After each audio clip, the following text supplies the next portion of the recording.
Virtually everyone on the earth, regardless of religion or nationality, recognize that there is some form of battle raging in the world around us between the forces of good and evil.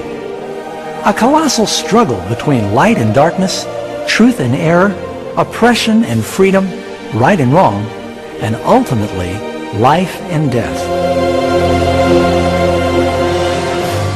What is the story behind this glaring paradox? Many religions, including the Bible, teach that beyond the three-dimensional veil of our physical world we see, there's another very real spiritual world we cannot see. In this unseen realm ever about us, we see a titanic battle raging between the supreme righteous hero and the ultimate evil villain.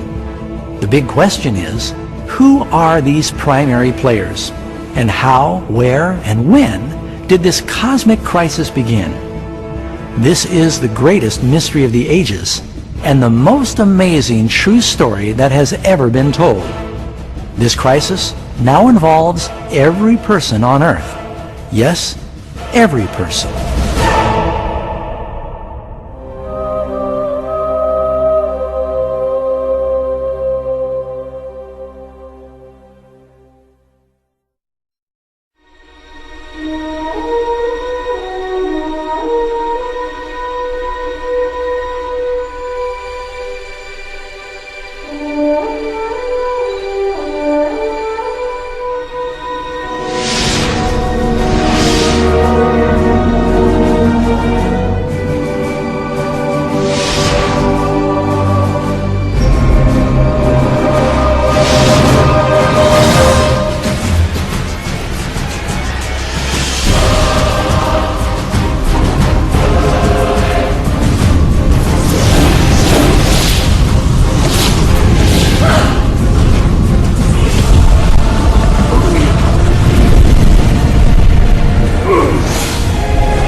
Human history has been riddled with scenes of war, and every person has experienced conflict. But to understand the origin of evil, we must travel back in time to the very first war of the universe, because this battle did not occur on Earth. Before our world even existed, there was a war in heaven. Even the words war in heaven sound like the ultimate paradox. It's almost unimaginable to us that there could be a battle and strife among God's perfect beings in paradise. What could have caused this celestial conflict? Thankfully, an ancient book called the Bible gives us enough details so that we can piece together the astonishing account. Although tragic, it's also an incredibly tender love story that reaches down through the ages, personally touching you and me and every individual on earth. Our story begins long ago in the very capital of the universe, in a place called heaven that was filled with angelic beings who delighted to do the will of God. Under the Creator's just and loving government, all of heaven enjoyed an existence of happiness and perfect bliss. The Supreme Prince of Heaven and Commander of the angels was the all-powerful and loving Son of God. Most know him by the name he took when he came to earth, Jesus. He was one in purpose and mind with God the Father. Heaven, under the compassionate rule of Father, Son, and Spirit, proved to be a place of wonder, peace, and joy. To carry out the commands of God,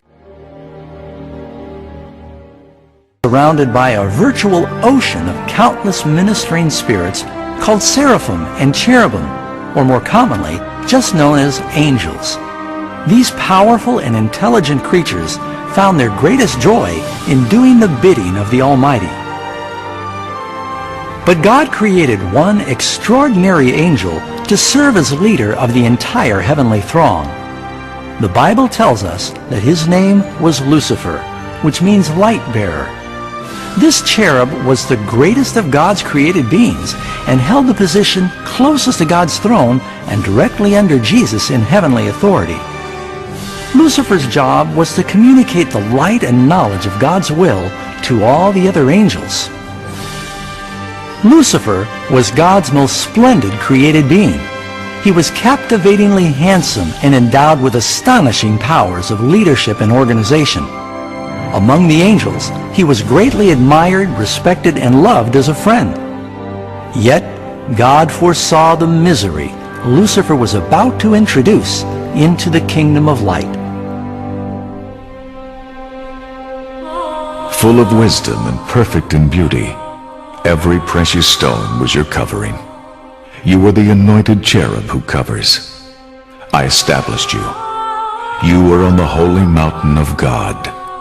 You walked back and forth in the midst of fiery stones.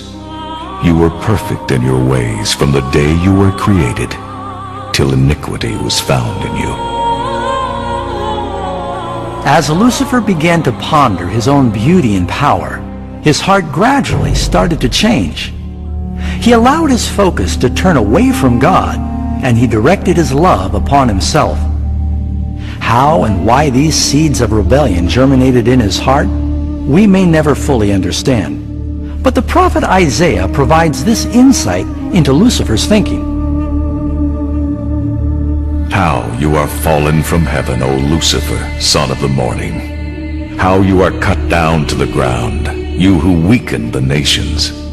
For you have said in your heart, I will ascend into heaven. I will exalt my throne above the stars of God.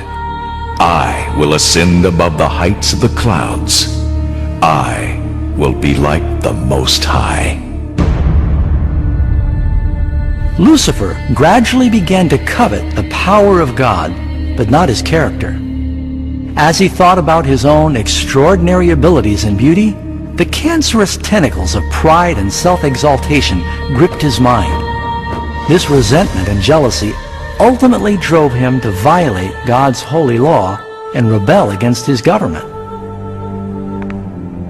We need to pause here and make something clear.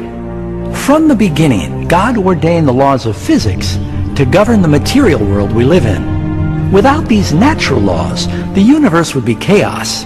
In the same way, God's moral law has always provided security and stability to the cosmos. Some believe that the Ten Commandments did not exist until the Lord delivered them to Moses on Mount Sinai. But Scripture teaches us that the principles of God's law have existed throughout eternity, for they're the very foundation of His heavenly kingdom of love. All His commandments are sure. They stand fast forever and ever, and are done in truth and uprightness. The Ten Commandments are a summary of God's character of love. The first 4 commandments describe who God is, His power, His territory, and authority. The last 6 describe what God is like, His honesty, His purity, His faithfulness. All of these things have always been true and will always be true.